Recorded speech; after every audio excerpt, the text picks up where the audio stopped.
Mario!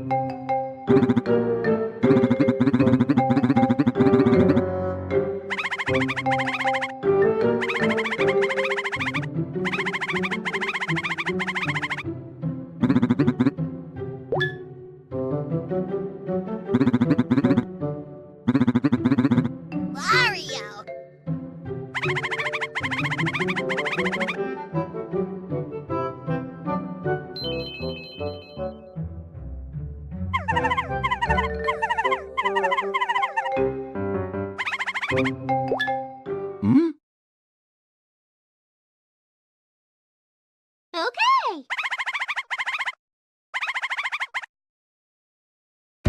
Here I go!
ba't suot nga ko no maya ito?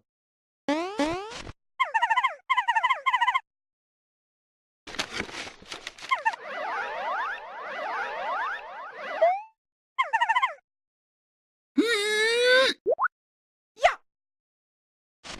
Woohoo!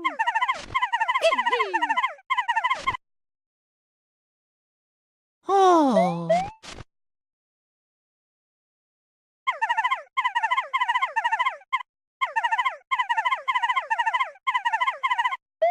Mm-hmm. Yeah. Let's go. Oh. Yeah. Ese patapaan na sa eno. Yeah.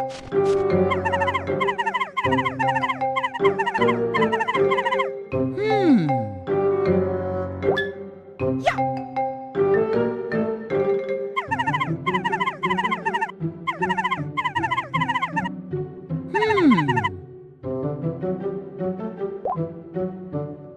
Ba't suot nga ko no maya ito?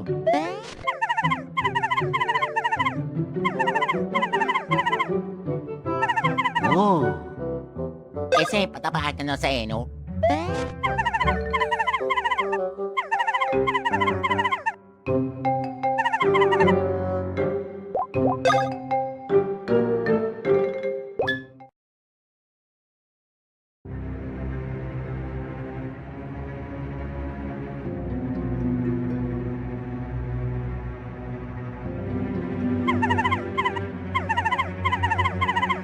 Mm-hmm. Oh yeah. Well, that certainly was a mountain climb for the ages. Not as legendary as the Pajamja Summit, but at least it was there, being all cold and in the way. Hey everybody, welcome to Bowser's summer beach house that he has put on top of a frozen wasteland for some reason, and for equally logical reasons, it's also the place that the two Bowsers sent the two Bowser Juniors to protect the princesses. Because if there's one thing that can be guaranteed to stop Mario in his tracks, it's a mountain populated entirely by the same one enemy copy-pasted 30 times. And after all that combat and bad puzzles, the brothers finally summit the mountain to meet the Bowser Juniors on their new and improved clown car, the Papercraft Bowser Jr.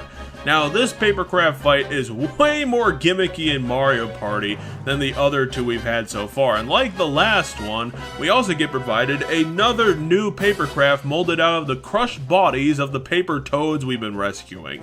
This Papercraft is able to deflect projectiles, apparently, and glide when thrown, along with a ground pound feature to provide extra damage, which you'll learn after Paper Jam throws completely useless fodder enemies at you to start with, before moving on to the main event.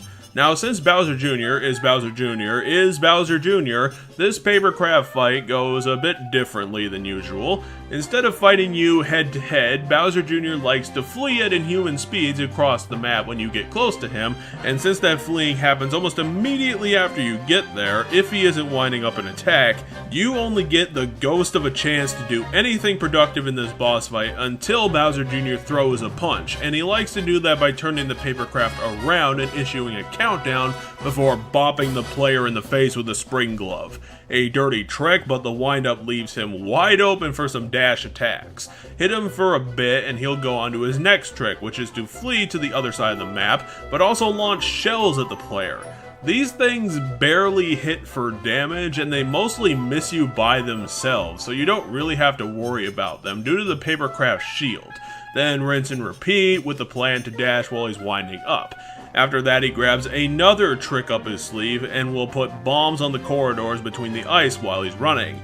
This is a good opportunity because if you can deflect one of the bombs at Bowser Jr., it will stun him for you, and you won't have to screw around with the wind-up wait. And after all that waiting and wind up and willing yourself to continue, Bowser Jr. will once again be shamed for being terrible at everything and have his toy taken away from him. An idea downtrodden by how arbitrary and stupidly long this Papercraft fight was, and honestly, a boss constantly running away is always an irritating tactic, so betting on it completely was a horrible move. I'm not super miffed at the Papercraft Bowser Jr. set piece, but it still does so many things wrong that I'm wondering how it got cobbled together in the first place by people who are ostensibly professionals.